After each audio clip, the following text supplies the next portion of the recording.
नमस्कार दोस्तों, स्वागत है आपका ISPCS एकेडमी में। और जैसा कि आप जानते हैं कि हम विज़न IAS का जो टेस्ट सीरीज़ है उसका हम ये तीसरा भाग कर रहे थे, यानी कि तीसरी टेस्ट कर रहे थे और तीसरी टेस्ट का ये दूसरा भाग है। तो चलिए स्टार्ट करें। इससे पहले कि हम स्टार्ट करते हैं, यदि आप चैनल पर नए हैं तो चैनल को जो सब्सक्राइब कीजिए।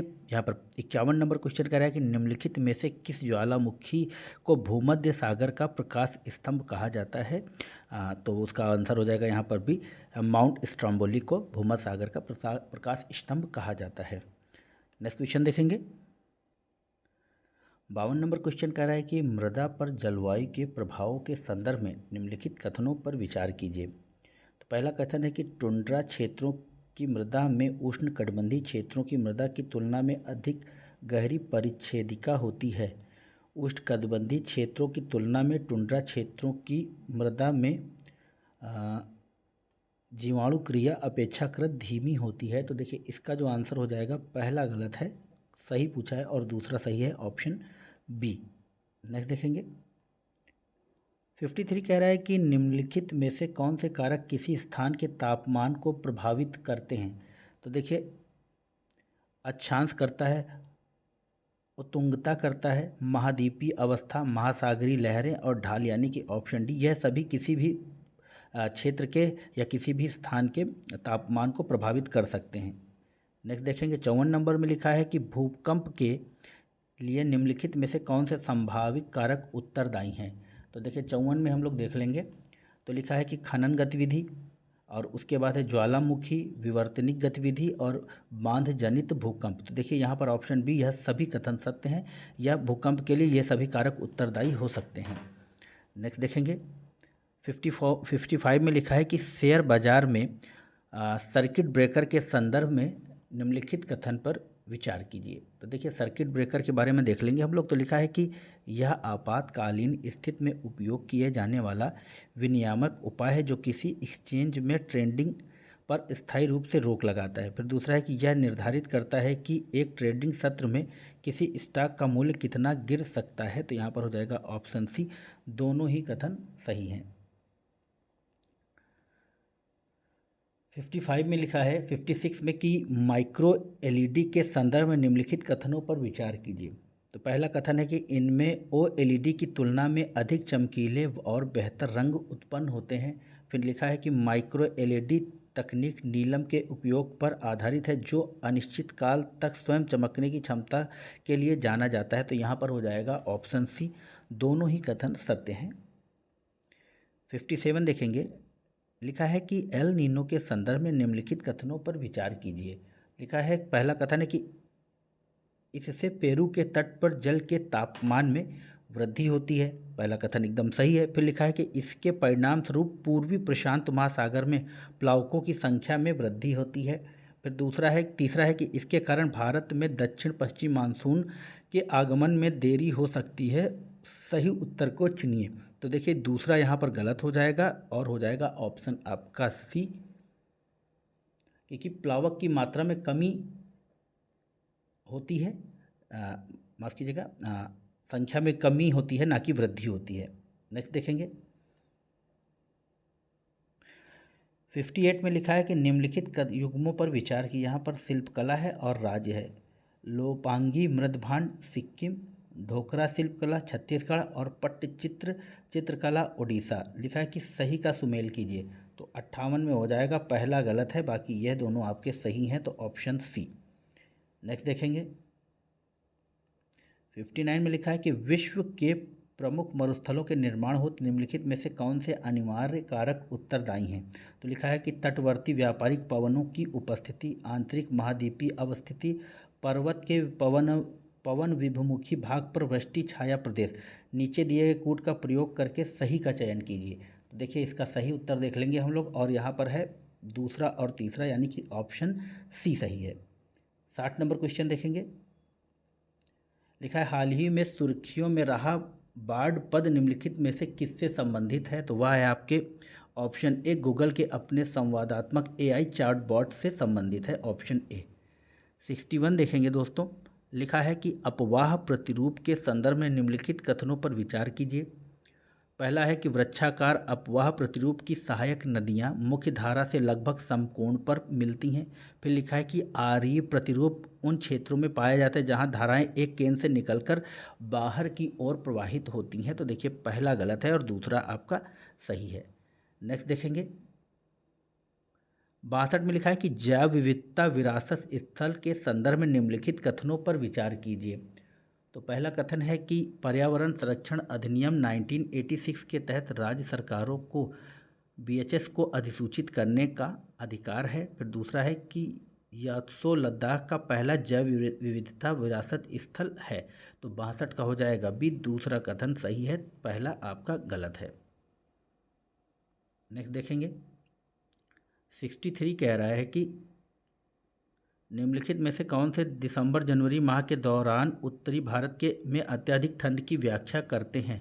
महाद्वीपीय स्थिति, हिमालय में होने वाला हिमपात और तिब्बत के पठार से आने वाली ठंडी पवनों का प्रभाव। तो देखिए यहाँ पर 63 का हो जाएगा सी, 1 और 3। नेक्स्ट देखेंगे 64 नंबर क्वेश्चन कह रहा है कि हिमालय पर्वत श्रृंखला के संदर्भ में निम्नलिखित कथनों पर विचार कीजिए। पहला कथन है कि सिंधु सतलज नदियों के बीच स्थित हिमालय के भाग को पंजाब हिमालय के नाम से जाना जाता है। फिर दूसरा है कि सतलज और काली नदियों के बीच स्थित हिमालय के भाग को कुमाऊं हिमालय के नाम से जाना जाता है। फिर तीसरा है कि तिस्ता और दिहांग नदियों के बीच स्थित हिमालय के भाग को असम हिमालय के नाम से जाना जाता है। उपयुक्त कथन में सही कथन बताना है। तो दोस्तों यहाँ पर हो जाएगा ऑप्शन डी, सभी कथन सही हैं। नेक्स्ट देखेंगे 65 में कह रहा है कि उत्तरी मैदान के संदर्भ में निम्नलिखित कथनों पर विचार कीजिए। लिखा है कि शिवालिक की तलहटी के मंद ढाल वाले मोटे जलोढ़ क्षेत्र जहां सरिताएं तलछट में विलुप्त हो जाती हैं भाभर के नाम से जाना जाता है। फिर दूसरा है कि अत्यधिक बलुई दोमट मृदा वाले पुराने जलोढ़ को खादर के नाम से जाना जाता है। फिर तीसरा है कि बाढ़ वाले मैदानों के नए निक्षेपों को भांगर कहा जाता है। तो ऑप्शन हो जाएगा यहाँ पर 65 का ए, पहला ही कथन सही है, बाकी दूसरा और तीसरा गलत है। नेक्स्ट देखेंगे 66 में लिखा है कि प्रमुख बाह्य कारक के रूप में पवनों द्वारा निर्मित स्थलाकृतियों के संदर्भ में निम्नलिखित स्थलाकृतियों के कौन सी पवनों की अपरदनात्मक गतिविधि के कारण निर्मित होती हैं? तो जियोजेन, मेसा और बारखान। तो 66 का हो जाएगा बी, पहला और दूसरा, बारखान नहीं होगा। नेक्स्ट देखेंगे 67 में लिखा है कि निम्नलिखित प्रायद्वीपीय नदियों पर विचार कीजिए। तो लिखा है कि स्वर्णरेखा, शरावती और ब्राह्मणी उपर्युक्त नदियों में से कौन सी पूर्व से पश्चिम की ओर प्रवाहित होती है, यानी कि ऐसे पूर्व से पश्चिम। तो यहाँ पर हम लोग 67 का देख लेंगे और केवल शरावती आपकी प्रवाहित होती है, ऑप्शन बी, और स्वर्णरेखा और ब्राह्मणी पश्चिम से पूर्व की ओर प्रवाहित होती है। नेक्स्ट देखेंगे 68 में लिखा है कि जल क्रिया के कारण विकसित स्थल रूपों के संदर्भ में जल की अपरादन क्रिया के परिणामस्वरूप कौन से स्थल रूप निर्मित होते हैं? तो 68 में देख लेंगे हम लोग।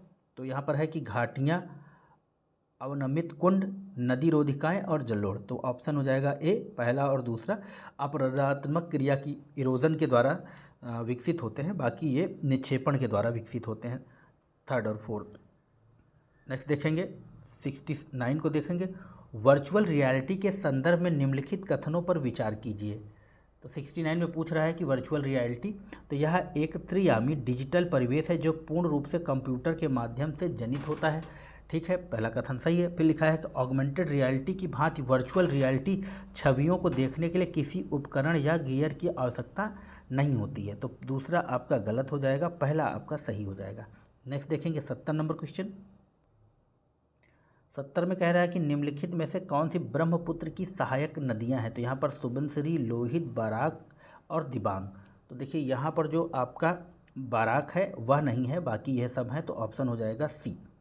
नेक्स्ट देखेंगे 71 में कह रहा है कि सुनामी के संदर्भ में निम्नलिखित कथनों पर विचार कीजिए। तो लिखा है कि जैसे ही सुनामी की लहरें खुले समुद्र में उथले जल में पहुंचती हैं उनकी ऊंचाई तेजी से घटती जाती है।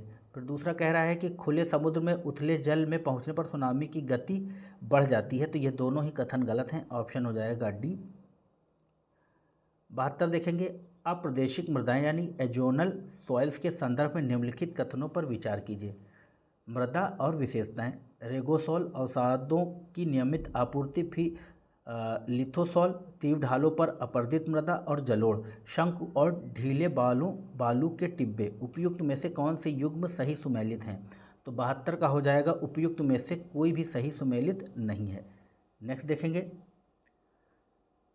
देखिए 73 कह रहा है कि गंगा नदी तंत्र के संदर्भ में निम्नलिखित कथनों पर विचार कीजिए। तो यहाँ पर संगम स्थल और नदियों का संगम। तो 73 में है कि देवप्रयाग भागीरथी अलकनंदा में मिलती है। ठीक है, पहला कथन सही है। फिर विष्णुप्रयाग धौलीगंगा और अलकनंदा से मिलती है। फिर रुद्रप्रयाग पिंडार और अलकनंदा से मिलती है। तो यह गलत हो जाएगा। ऑप्शन हो गया आपके पास ए, पहला और दूसरा कथन सही है। 74 में लिखा है कि रिवर्स फ्लिपिंग के संदर्भ में निम्नलिखित कथनों पर विचार कीजिए। लिखा है कि यह एक विदेशी संस्था के स्वामित्व को वापस भारत में स्थानांतरित करने की प्रक्रिया है। फिर दूसरा है कि पश्चिमी देशों में कर्मचारियों के लिए वीज़ा प्रतिबंधों के कारण कंपनियां रिवर्स फ्लिपिंग करती हैं। तो देख लेंगे उपयुक्त में से कौन सा कथन सही है। तो केवल पहला कथन सही है, ऑप्शन ए। नेक्स्ट देखेंगे। 75 नंबर में एक परिच्छेद दिया हुआ और उस पर विचार करना है। तो लिखा हुआ है कि ये गुंबदनुमा विशाल अंतर्वेदी चट्टानें हैं जिनका तल समतल एवं पाइप रूपी वाहक नली से नीचे से जुड़ा होता है। इनकी आकृति धरातल पर पाए जाने वाले मिश्रित ज्वालामुखी के गुंबद से मिलती है। अंतर केवल यह होता है कि यह गहराई में पाया जाता है। इसे सतह पर पहुंचने वाले लावा का स्थानीयकृत स्रोत माना जाता है।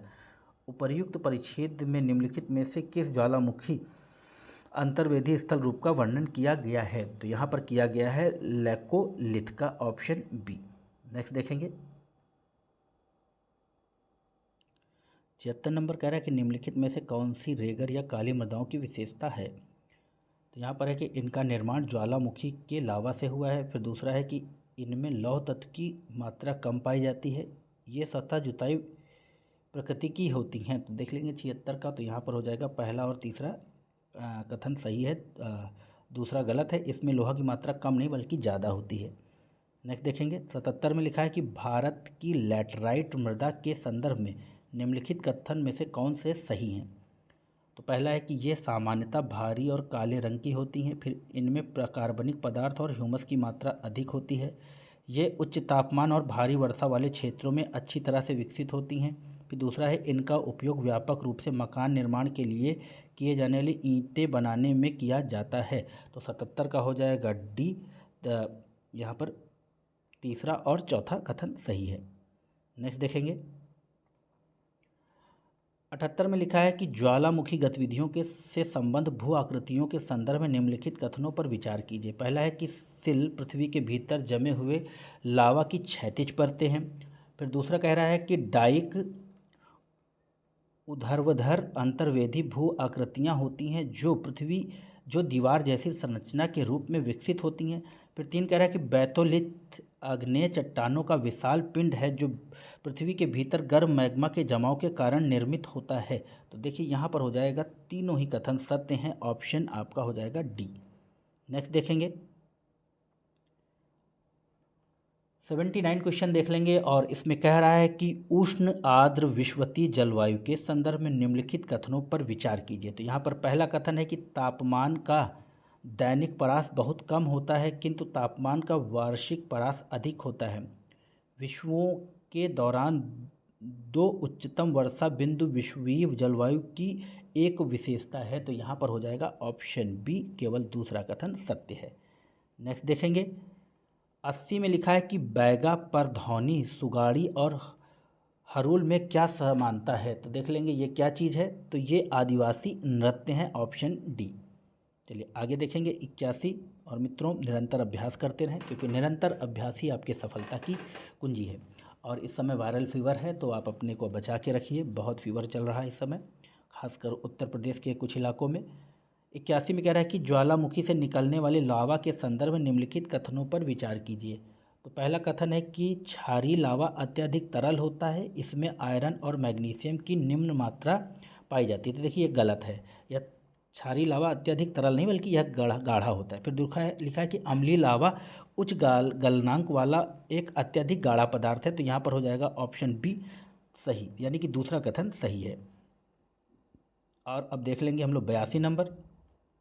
लिखा है कि निम्नलिखित युग्मों पर विचार कीजिए। जनजाति और राज्य, तो इरूला तेलंगाना, टोटो अरुणाचल प्रदेश, और आपका है वोडो उड़ीसा। तो देखिए यहाँ पर केवल वोडो उड़ीसा, माफ़ कीजिएगा, हाँ वोडो उड़ीसा ही सही है, और यह दोनों आपके गलत हो जाते हैं। तो आपका हो जाएगा ऑप्शन बी। नेक्स्ट देखेंगे 83 नंबर में लिखा है कि सामाजिक वानिकी के संदर्भ में निम्नलिखित कथनों पर विचार कीजिए। तो लिखा है कि शहरी वानिकी का संबंध केवल सार्वजनिक भूमि पर वृक्ष लगाने और उनका प्रबंधन करने से है। फिर दूसरा है कि कृषि वानिकी का अर्थ कृषि योग्य तथा बंजर भूमि पर वृक्ष और कृषि फसलें तथा साथ लगाने से है। तो यहाँ पर हो जाएगा आपका यही कथन सही है, ऑप्शन बी। नेक्स्ट देखेंगे 84 में लिखा है कि अंतः उष्ण कटिबंधीय अभिसरण क्षेत्र यानी कि ITCZ के संदर्भ में निम्नलिखित कथनों पर विचार कीजिए। बढ़िया बेहतरीन क्वेश्चन आपके कॉन्सेप्ट क्लियरिटी के लिए। यह लिखा है कि यह एक क्षेत्र है जहां पवनें नीचे उतरती हैं। फिर दूसरा कह रहा है कि जुलाई के महीने में ITCZ लगभग 20 डिग्री साउथ से 25 डिग्री साउथ पर स्थित होता है। तो यह गलत है, साउथ में नहीं बल्कि ये नॉर्थ में स्थित होता है। और ITCZ के बदलाव के कारण दक्षिणी गोलार्ध की व्यापारिक पवनें विषुवत रेखा को पार कर जाती हैं। तो यह कथन सही है, ऑप्शन सी हो जाएगा। और ITCZ आपका ये जब भारत है इस तरह से ये यहाँ पर विद्यमान होता है ऐसे करके, ये थोड़ा सा 5 डिग्री और 23.5 डिग्री की जो रेखा यहाँ से गई है इससे और ऊपर चला जाता है 5 डिग्री। चलिए आगे बढ़ेंगे और 85 देखेंगे।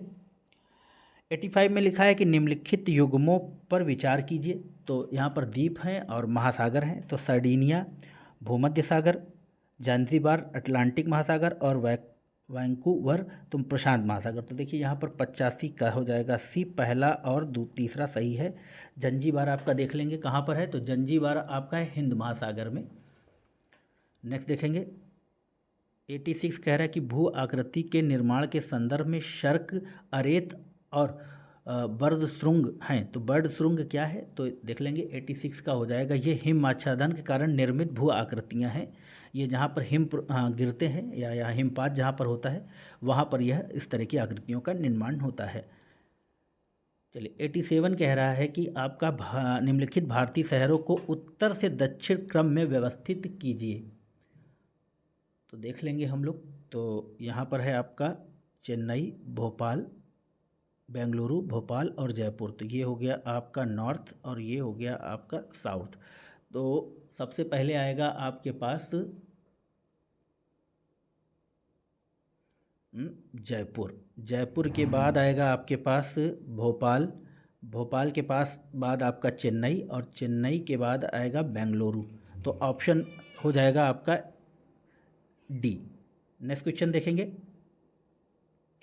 88 में कह रहा है भूकंप के संदर्भ में निम्नलिखित कथनों पर विचार कीजिए। तो यहाँ पर पहला क्वेश्चन कथन है कि सभी प्राकृतिक भूकंप स्थल मंडल में ही आते हैं।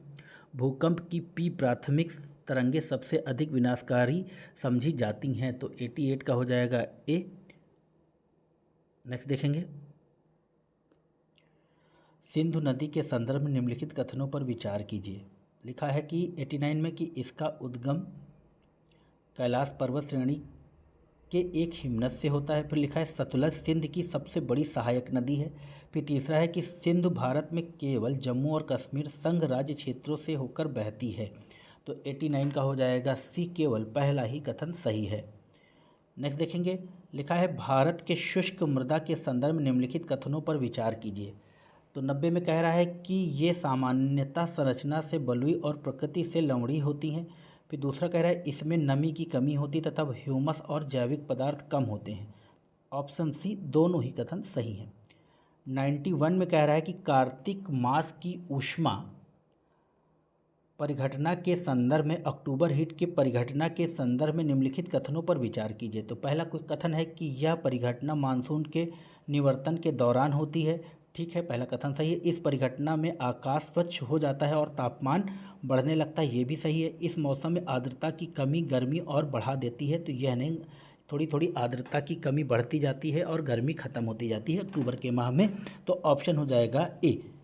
नेक्स्ट देखेंगे 92 कह रहा है कि प्लेट विवर्तनी के संदर्भ में निम्नलिखित में से कौन सी छोटी प्लेटों के रूप में वर्गीकृत की गई हैं। तो देखिए महत्वपूर्ण क्वेश्चन है। तो देखिए यहाँ प्रशांत महासागरीय प्लेट, तो यह बड़ी प्लेट है या मेजर प्लेट जिसको बोलते हैं। कोकस और नजका आपकी ये माइनर प्लेट्स हैं, तो ऑप्शन हो जाएगा बी। और जो 16 माइनर प्लेट हैं उसमें कोकस और नजका हैं आपकी।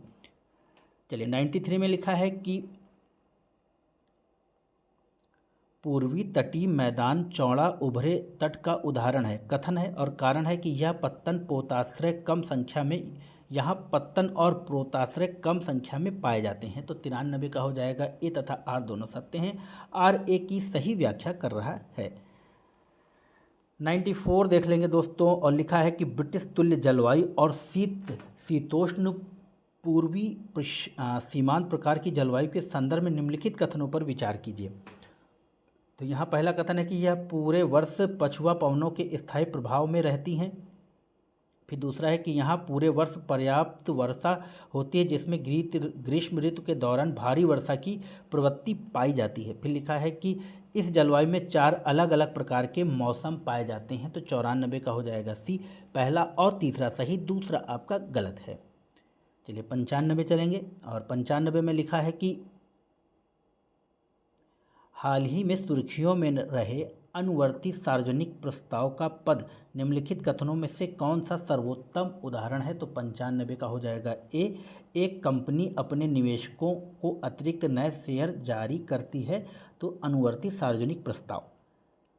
नेक्स्ट देखेंगे 96, नर्मदा और तापी को छोड़कर अधिकांश प्रमुख प्रायद्वीपीय नदियाँ इस कारण पश्चिम दिशा में पूर्व दिशा की किस कारण इसी कारण पश्चिम दिशा से पूर्व दिशा की ओर प्रवाहित होती हैं। 96 का आपको पता होगा कि प्रायद्वीप का जो झुकाव है दक्षिण पूर्व की दिशा की ओर होने के कारण, यानी कि जो आपका प्रायद्वीपी भारत का पठार है ये हो गया आपका, मान लीजिए भारत प्रायद्वीपी, और जो आपका पठार का झुकाव है वो इस तरह से है, आपका ऐसे झुका हुआ है, तो नदियाँ आपका ऐसे ऐसे प्रवाहित होती हैं। चलिए नेक्स्ट देखेंगे 97 में लिखा है कि प्रायः सुर्खियों में रहने वाली न्यू स्टार्ट संधि के संदर्भ में निम्नलिखित कथनों पर विचार कीजिए। तो लिखा हुआ है पहला कथन कि यह संयुक्त राज्य अमेरिका और ईरान के बीच परमाणु हथियार न्यूक्लियर संधि है, न्यूनीकरण संधि है। फिर दूसरा है कि इसके अंतर्गत 1000 से अनधिक सामरिक परमाणु हथियारों और 500 लंबी दूरी के मिसाइल और बमवर्षक तैनात करने का प्रावधान किया गया है। तो ऑप्शन हो जाएगा डी, दोनों ही कथन असत्य हैं। नेक्स्ट देखेंगे 98 में लिखा है कि मैंग्रोव वनों के क्षेत्रफल के अनुसार भारत के निम्नलिखित राज्यों और संघ राज्य क्षेत्रों को अवरोही क्रम में व्यवस्थित कीजिए। तो लिखा है कि अंडमान निकोबार, महाराष्ट्र, पश्चिम बंगाल और गुजरात। तो आपको पता है कि सबसे ज़्यादा जो मैंग्रोव हैं वो आपका पश्चिम बंगाल में है, और उसके बाद है फिर गुजरात में, और उसके बाद है फिर अंडमान निकोबार में, फिर महाराष्ट्र में। तो ऑप्शन हो जाएगा आपका ए। नेक्स्ट देखेंगे लिखा है कि 99 में अपतटीय व्यापारिक पवनों का कारण उष्ण ग्रीष्म ऋतु, तटवर्ती पछुआ पवनों से शीत ऋतु में भारी वर्षा, साफ खुली धूप वाले मौसम के साथ उष्ण शुष्क ग्रीष्म ऋतु, आर्द्र मृदु शीत ऋतु और स्थानीय पवनों की प्रमुखता। उपर्युक्त परिच्छेद निम्नलिखित में से किस प्रकार की जलवायु का सर्वोत्तम वर्णन कर रहा है। तो 98 का हो जाएगा भूमध्य सागरीय जलवायु का। नेक्स्ट और लास्ट क्वेश्चन देख लेंगे। लिखा है कि भूकंप के संदर्भ में निम्नलिखित कथनों पर विचार कीजिए। तो पहला कथन है कि जिस बिंदु पर ऊर्जा मुक्त होती है उससे उद्गम केंद्र कहते हैं। फिर उद्गम केंद्र के ठीक ऊपर स्थित स्थान को अवकेंद्र कहा जाता है, ठीक है। और उसके बाद भूकंपी तरंगों को सबसे पहले अधिकेंद्र पर महसूस किया जाता है। तो यहाँ पर हो जाएगा सभी कथन सत्य हैं। मैं माफ़ कीजिएगा, पहला और तीसरा कथन सत्य है और दूसरा आपका गलत है। यहाँ पर जैसे आपका ये पृथ्वी है और भूकंप यहाँ पे आता है तो इसको फोकस बोलते हैं और इसको एपिसेंटर बोलते हैं। ये डायरेक्ट यहाँ पे जाता है, अवकेंद्र नहीं, एपिसेंटर, हाइपोसेंटर नहीं होता है। तो दोस्तों यह थे आपके विज़न आईएएस का जो तीसरा टेस्ट था उसका सेकंड पार्ट। आशा है वीडियो आपको पसंद आएगा। चैनल को प्लीज़ लाइक कीजिए, शेयर कीजिए, सब्सक्राइब कीजिए। आज स्वास्थ्य थोड़ा अच्छा नहीं था, इसलिए थोड़ा सा वीडियो अच्छी भाषा में या अच्छी तरीके से नहीं बन पाया, तो इसके लिए मैं क्षमा प्रार्थी हूँ। धन्यवाद। जय हिंद, जय भारत। आपका दिन शुभ हो।